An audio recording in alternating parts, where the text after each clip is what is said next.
வணக்கம். இந்த பதிவில் நம்ம பார்க்க போகிறது ஃபோக்கஸ், நம்மளுடைய குறிக்கோள். நம்ம வாழ்க்கையில் குறிக்கோள் வைக்கிறோம், எதுக்கோ குறிக்கோள் வைக்கிறோம். நல்லா படிக்கணும், நிறைய சம்பாதிக்கணும், நல்ல இடத்துல பொண்ணு பார்த்து கொடுக்கணும் பையனுக்கு, நாட்டினுடைய நலத்தை பற்றி ஃபோக்கஸ் பண்ணுறோம். இந்த மாதிரி நிறைய விஷயங்களில் ஃபோக்கஸ் பண்ணிகிட்ருக்கோம். இந்த ஃபோக்கஸ் பண்ணுறது கரெக்டாக அப்படின்னு பார்த்தோம்னா, உலக பிரகாரமாக அது சரிதான், ஆனால் நம்மளுடைய ஆவி பிரகாரமாக அது சரியில்லை. எப்படின்னா, நம்மளுடைய ஆத்மா சமாதானமாக இருக்கிறத கடவுள் விரும்புகிறாரு. ஆனால் நம்ம ஃபோக்கஸ்ன்ற பேரில் போட்டிகளும் பொறாமைகளும், ஒரு கிரிக்கெட் மேட்ச் எடுத்தால் கூட அதில் நம்ம என்ன ஃபோக்கஸ் பண்ணுறோம், நல்ல ஸ்கோர் எடுக்கணும்னு ஃபோக்கஸ் பண்ணுறோம்.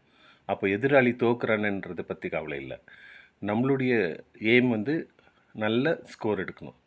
அப்போ நமக்கு சந்தோஷம், அவனுக்கு வருத்தம். அப்போ சமாதானம் பரவலாக இல்லையே.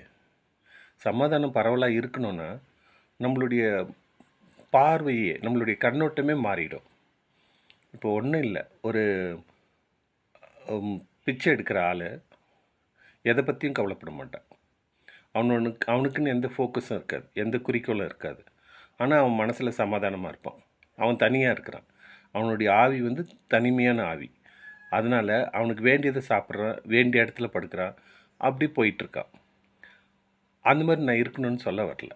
நம்ம ஒரு குடும்பத்துக்குள்ளே இருக்கோம், நம்ம ஒரு நாட்டினுடைய அரசனுடைய கட்டுப்பாட்டில் இருக்கோம், நம்ம வாழ்ந்து தான் ஆகணும். அதனால் நாம் அவங்க கூடயே வாழலாம். ஆனால் நம்மளுடைய ஃபோக்கஸ் எப்படி இருக்கணும்னா, நாம் கடவுளோட பார்வையில் இருக்கோம். நமக்கு ரட்சிப்பு கொடுத்து நம்மளை தேவனுடைய பார்வையில் நம்மளை நிறுத்தியிருக்காரு இயேசு கிறிஸ்து. அதனால் நாம் அங்கே இருந்துக்கிட்டு இந்த உலகத்தை பார்க்கும்போது நமக்கான ஃபோக்கஸ் என்ன இருக்கணும்னா, எல்லாரையும் நம்ம கூட சமாதானத்தில் கொண்டு வரணும், எல்லாரையும் கிறிஸ்துவுள்ள விசுவாசத்தில் கொண்டு வரணும், எல்லாருக்கும் சிலுவை மரணத்துடைய அர்த்தத்தை நம்ம சொல்லி கொடுக்கணும். இதுதான் நம்மளுடைய ஃபோக்கஸாக இருக்கணும். மொத்தத்தில் நம்மளுடைய ஃபோக்கஸ் எப்படி இருக்கணும்னா, நாமளும் சமாதானமாக இருக்கணும், நம்ம கூட இருக்கவங்களையும் சமாதானமாக இருக்க தேவனுடைய பார்வையில், தேவனுடைய சமூகத்தில் சமாதானமாக இருக்கிறதுக்கு அவங்களுக்கு சொல்லிக் கொடுக்கணும்.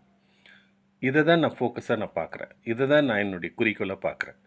உங்களுக்கு இது பிடிச்சிருந்தா நீங்களும் இதை ஃபாலோ பண்ணுங்கள். சொல்ல முடியாது, கடவுள் உங்களுக்கு வேறு மாதிரி கூட அவங்கள வழி நடத்துவார். நீங்கள் அப்படியே நடந்துக்கலாம்.